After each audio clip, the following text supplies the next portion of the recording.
Welcome to the Tech Egg. Don't get scrambled. Enjoy the video. In this video, I will explain how to make delicious lemon biscuits. First, let's prepare our workspace and ingredients. Having everything ready makes the process smooth and enjoyable. Fresh lemon is key for that vibrant taste, so don't skip the zest. Remember, cold butter is essential for flaky biscuits, so keep it chilled until you're ready to mix. This simple preparation ensures a perfect batch every time. Now let's bring our dough together. Start by whisking your flour, sugar, baking powder, and salt.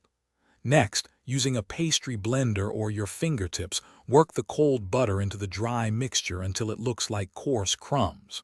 Finally, add your lemon juice and milk, mixing just until the dough comes together. Be careful not to overmix. A light touch yields tender biscuits. It's time to shape our biscuits. Lightly flour your counter and roll the dough to about 1/2 inch thickness. Use a 2-inch round cutter, pressing straight down without twisting to get perfectly shaped biscuits. Place them on a baking sheet.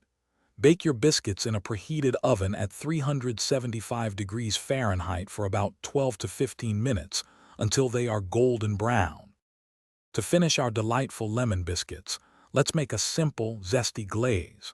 In a small bowl, whisk together powdered sugar and fresh lemon juice until you achieve a smooth, slightly thick consistency. Once your biscuits have cooled slightly, drizzle this bright glaze over each one. The glaze adds a wonderful tang and sweetness. Now, your homemade lemon biscuits are ready to be enjoyed. Thanks for watching. Consider subscribing if I helped unscramble your problems.